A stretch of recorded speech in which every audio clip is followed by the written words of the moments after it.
നമസ്കാരം. Raf talk ഫുട്ബോളിലേക്ക് അവർക്കും സ്വാഗതം. ക്രിസ്ത്യാനോ റൊണാൾഡോ 40 വയസ്സ് കഴിഞ്ഞിട്ടും കളി തുടർന്നുകൊണ്ടേയിരിക്കുകയാണല്ലോ. എത്ര കാലം അദ്ദേഹം അങ്ങനെ കളി തുടരും? അടുത്ത വേൾഡ് കപ്പ് അദ്ദേഹം കളിക്കുമ്പോൾ ആരാധകർക്ക് അറിയാൻ ആഗ്രഹമുള്ള കാര്യങ്ങളാണിതൊക്കെ. ഈ വിഷയത്തിൽ ഇപ്പോൾ പോർച്ചുഗൽ ഫുട്ബോൾ ഫെഡറേഷൻ്റെ പ്രസിഡൻറ്റ് പെഡ്രോ പ്രൊയങ്ക ചില കാര്യങ്ങൾ പറയുന്നുണ്ട്. അദ്ദേഹത്തിൻ്റെ വാക്കുകളിലേക്ക് പോകാൻ അദ്ദേഹം പറയുന്നു, ക്രിസ്ത്യാനോ കളി തുടരും, ദേശീയ ടീമിന് വേണ്ടി കളി തുടരും. ഏതുവരെ? ഒന്നുകിൽ അദ്ദേഹം തീരുമാനിക്കണം കളി മതിയാക്കാൻ അദ്ദേഹം തീരുമാനിക്കണം, അല്ലെങ്കിൽ അദ്ദേഹം പോർച്ചുഗീസ് ടീമിനൊരു വയബിൾ ഓപ്ഷൻ അല്ലാതെ ആവണം. ടെക്നിക്കലി ഓർ ഫിസിക്കലി പോർച്ചുഗീസ് ടീമിൽ അദ്ദേഹത്തെ എടുത്തിട്ട് പ്രത്യേകിച്ച് ഗുണമൊന്നുമില്ല. അങ്ങനെ വയബിൾ അല്ലാത്തൊരു ഓപ്ഷൻ ആയി അദ്ദേഹം മാറണം. ഈ രണ്ടാലൊരു കാര്യം സംഭവിക്കുന്നത് വരെ അദ്ദേഹം പോർച്ചുഗീസ് ടീമിൽ കളി തുടരും.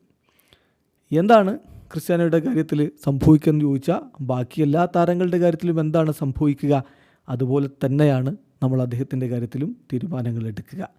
പക്ഷേ അദ്ദേഹം ഒരുപാട് വർഷക്കാലം പോർച്ചുഗീസ് ദേശീയ ടീമിൽ തുടരട്ടെ എന്നാണ് ഞങ്ങളൊക്കെ ആഗ്രഹിക്കുന്നത്.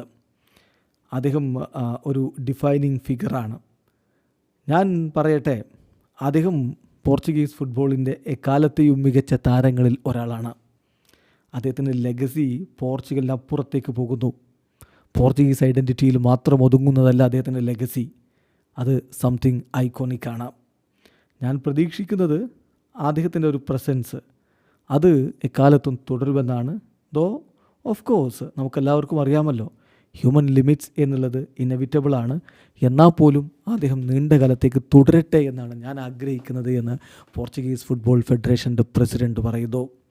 സോ ആ വാക്കുകൾ വളരെ ഇൻട്രസ്റ്റിംഗ് ആണ് പെഡ്രോ പ്രൊയങ്ക പറയുന്നത്. അതായത് മറ്റെല്ലാ താരങ്ങളെപ്പോലെ തന്നെയാണ് ക്രിസ്ത്യാനോയും ദേശീയ ടീമിലേക്ക് പരിഗണിക്കുന്നത്.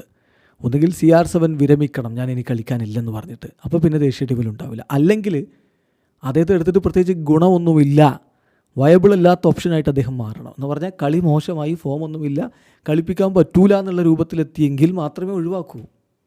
സാധാരണ എല്ലാ കളിക്കാരുടെയും പോലെ തന്നെ. പക്ഷേ CR7 സ്പെഷ്യലാണ്, അദ്ദേഹം ഐക്കോണിക്കാണ്.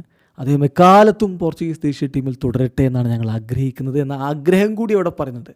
ആഗ്രഹം അങ്ങനെയാണെങ്കിലും മറ്റെല്ലാ താരങ്ങളെപ്പോലെയും മികവിൻ്റെ അടിസ്ഥാനത്തിലെ ടീമിലേക്ക് എടുക്കൂ എന്നുള്ളത് തന്നെയാണ് കൃത്യമായിട്ട് പോർച്ചുഗീസ് ഫുട്ബോൾ ഫെഡറേഷൻ്റെ പ്രസിഡൻറ്റ് പറയുന്നത്.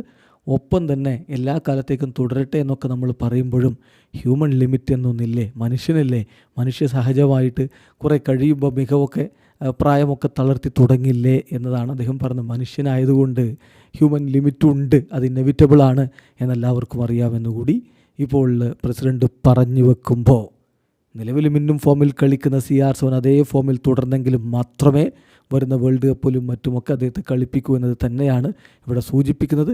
ഏതായാലും ഒരു കാര്യം ഉറപ്പാണ്, അടുത്ത വേൾഡ് കപ്പിൽ ഇങ്ങനെയാണ് CR7 കളിച്ചുകൊണ്ട് മുന്നോട്ട് പോകുന്നതെങ്കിൽ എന്തായാലും അദ്ദേഹത്തെ നമുക്ക് കാണാൻ പറ്റും. വീഡിയോ അവസാനിക്കുന്നു. ഫുട്ബോൾ ലോകത്തെ കൂടുതൽ വിശേഷങ്ങളുമായി റാഫ് ടോക്സിൽ എത്താം.